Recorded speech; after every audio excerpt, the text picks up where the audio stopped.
my channel, Outspoken Samantha. If you are new here, welcome. I hope that you will subscribe. And if you're returning, welcome back. Thank you so much for the continued support, and I hope that you are subscribed as well. On my channel, I like to touch on different things like politics, news, current events, anything that is going on in the world that I think needs another opinion, particularly one of logic, reason, and sanity. So I would love your support on this channel with your subscription and your likes and your comments to help me to grow this channel and hopefully reach more people that value logic, reason, and sanity. Also, be sure to head on over to Rumble and find me there under Outspoken Samantha in the event that YouTube decides I have violated their community standards and chooses to kick me off their platform forever. That being said, let's get into today's topic. Something that I see popping up more and more on my news feed and in the headlines is this subject of artificial intelligence. And it's been in my mind, in the back of my mind for a little bit, but over the last couple of weeks, just with the fact that it's been coming up more and more, I definitely see this as something that we absolutely need to be paying attention to. And this is a huge topic, and I'm just starting to scratch the surface of it. But what I do think is important is that more people are aware of it and that more people are talking about it. So that is my goal. It's something that I do want to talk about more consistently and just make people aware of the changes that are being made and the products and the developments so that at least we know what is going on. So for those of you who don't know, the company that seems to be leading the way for the development of artificial intelligence, at least the most widely known company at this point, is called OpenAI. And it was a company started in 2015 by Peter Thiel, Elon Musk, and Reid Hoffman. Elon Musk did leave the company in 2018, and I believe the current CEO is a guy by the name of Sam Altman. If that is incorrect, please drop it in the comments below. Their latest product is called Chat GPT, which was launched in November of 2022, so just a few months ago. And the GPT stands for Generative Pre-trained Transformer. It is generative AI, meaning it can generate new content rather than operating only on data that already exists.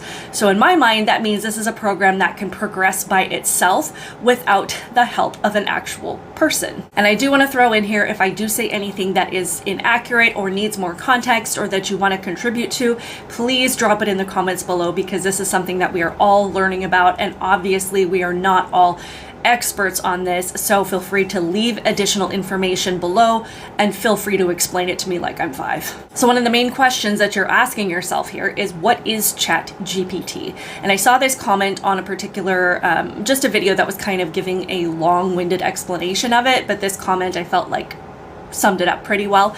Chat GPT is a chatbot designed to assist with customer support, conversation, and information gathering tasks.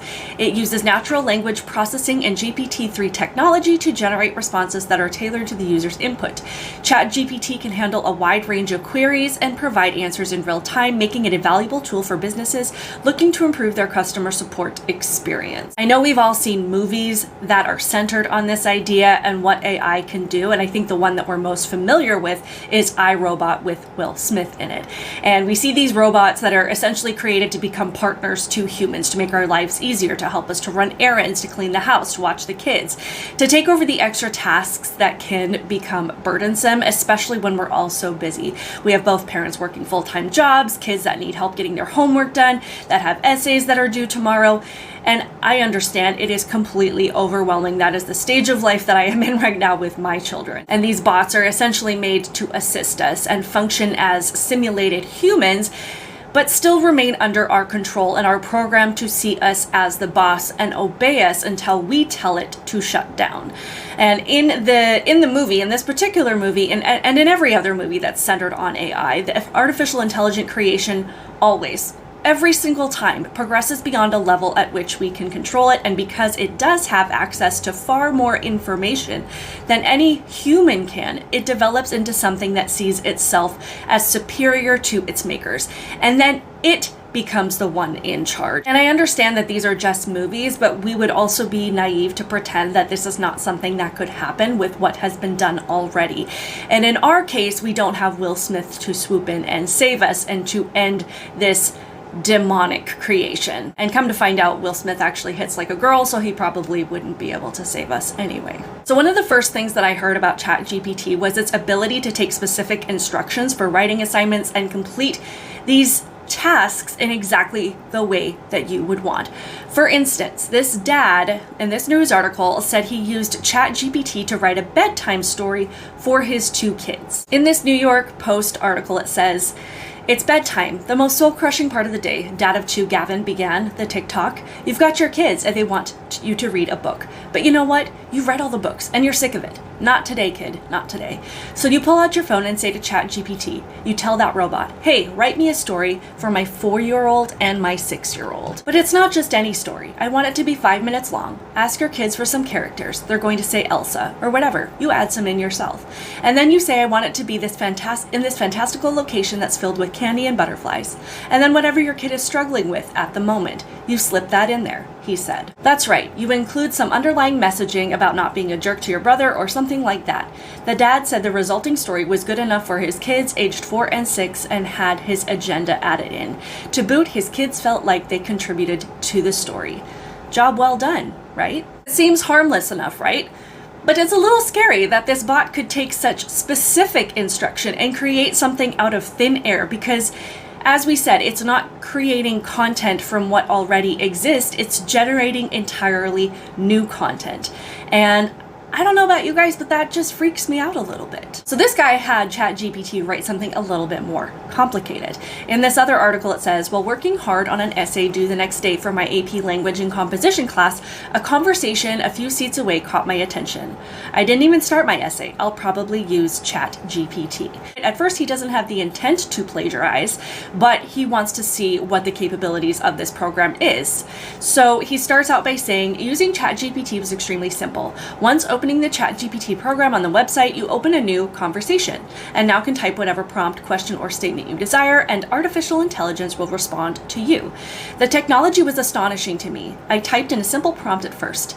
Give me information about the Industrial Revolution. Chat GPT gave me a long paragraph filled with information. Okay, maybe Chat GPT is better and easier to use Google. Then I decided to type in a more intricate prompt. Write a 500-word essay about the South Korean education system. My essay prompt, the essay that I have been working on for the past 3 hours, has been written right in front of my eyes by artificial intelligence in less than a total of 5 minutes. I realize that ChatGPT has lots of potential to be beneficial for education, but as everything good has equally something bad, ChatGPT could also be harmful to the education system. So if you're anything like me, my first thought was, great. Our kids already have enough technology in their lives, enough technology doing the thinking and the work for them. They already don't read and write at the level that they should. This could almost eradicate those skills entirely for future generations. But it doesn't end there. So you remember a few weeks ago when the plan to indict Trump really started to become a reality and we saw all of these deep fake photos circulating across social media. They were AI generated and they were showing him fighting with the police and being dragged kicking and screaming through the streets of New York by entire police squads. And these photos were impressive, but startlingly real. And my husband and I looked at each other and we said, is this the future of making false claims and generating evidence to back up those crimes? Well, for law professor Jonathan Turley, this is exactly what happened, and it could have had a really devastating outcome. Criminal defense attorney Jonathan Turley renewed growing fears over AI's potential dangers after revealing how ChatGPT falsely accused him of sexually harassing a student. He described the alarming claim in a viral tweet storm and a scathing column currently blowing up online. Turley, who teaches law at George Washington University, told the Post the fabricated claims are chilling. It invented an allegation where I was on the faculty at a school where I had never taught, went on a trip that I never took, and reported an allegation that was never made, he told the Post. The 61-year-old legal scholar first became aware of the AI's false allegation after receiving an email from UCLA professor Eugene Volokh, who reportedly asked ChatGPT to cite 5 examples of sexual harassment by professors at American law schools, along with quotes from relevant newspaper articles. Among the supplied examples were an alleged 2018 incident in which Georgetown University Law Center professor Turley was accused of sexual harassment by a former female student. ChatGPT quoted a fake Washington Post article writing, the complaint alleges that Turley made sexually suggestive comments and attempted to touch her in a sexual manner during a law school-sponsored trip to Alaska. So all someone did was type in wanting to, looking for examples of law professors that had been charged or accused of sexual harassment in some way, and it generated this incident that never happened with a student that he never taught, at a place he never taught at a trip he never took, with an article that was supposedly written about the incident that does not exist. To make matters even more interesting, AI can now be in charge of your sentencing. This week, a court in India redefined Judgment Day after asking OpenAI's omnipresent tech if a murder and assault trial defendant should be let out on bail. The revolutionary decision occurred at the Punjab and Haryana High Court during the trial of Jaswinder Singh, who was arrested in 2020 for allegedly assaulting and killing an individual, Bar and Bench reported. He was reportedly seeking a stay of imprisonment during the trial. Left at a loss for how to handle the situation, Judge Anup Chikara decided to seek counsel from GPT-4, Chat GPT's latest update that exhibits human-level performance on various professional and academic benchmarks. The justice picked its enhanced data chip to answer the following question: what is the jurisprudence on bail when the assailant assaulted with cruelty? If the assailants have been charged with a violent crime that involves cruelty, they may be considered a danger to the community and a flight risk, the cybernetic judicial expert responded. In such cases, the judge may be less inclined to grant bail or may set the bail amount very high to ensure that the defendant appears in court and does not pose a risk to public safety.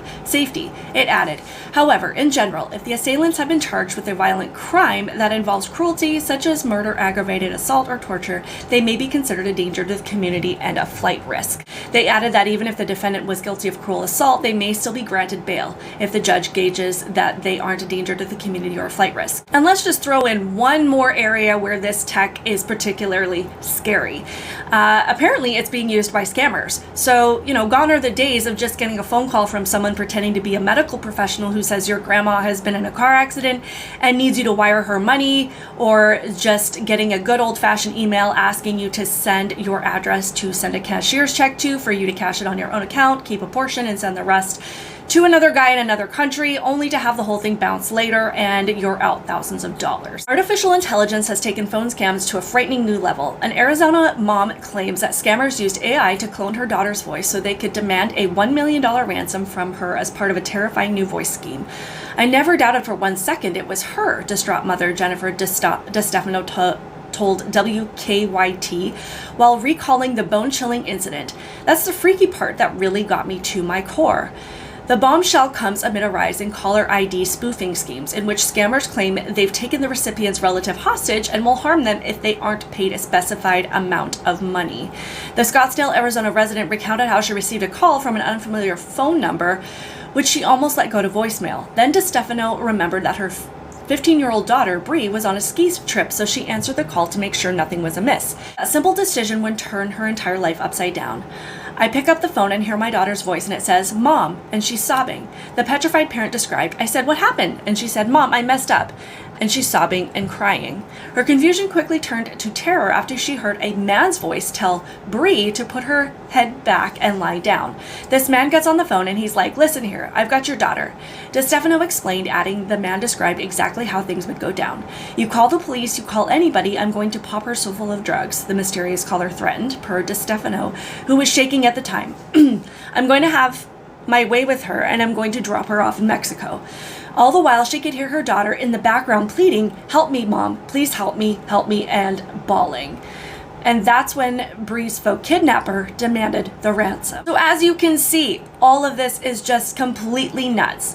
And I get there are a lot of things that are positive that can come from these huge advancements in technology.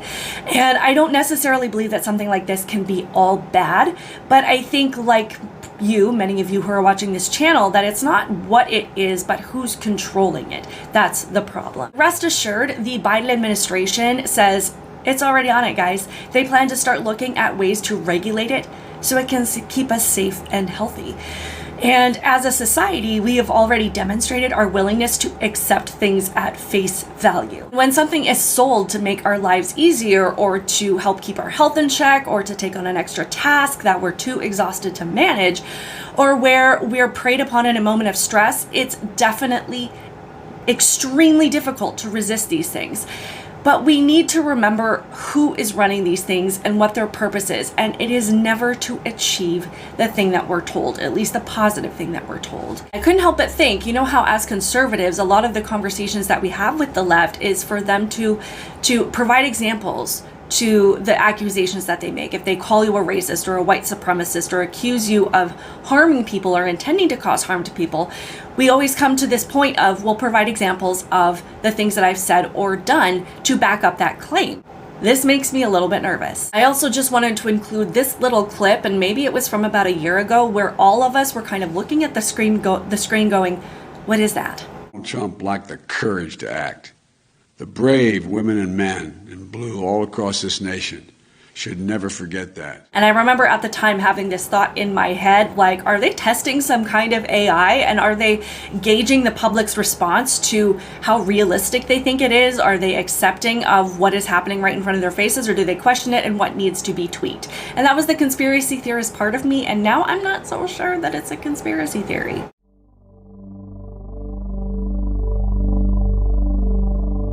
AI is more dangerous than, say, mismanaged aircraft design or production maintenance or bad car production, in the sense that it has the potential, however small one may regard that probability, but it is non-trivial. It has the potential of civilizational destruction. Let me know your thoughts on this. I would love you to provide additional information in the comments below. Like this video, share it with others. This is something that I do want to talk about more regularly on my channel. I just wanted to get the conversation going. And I know that it has already, Chat GPT has already evolved into GPT-4. And then there's something called Chaos GPT. So we're going to be talking more about all of this.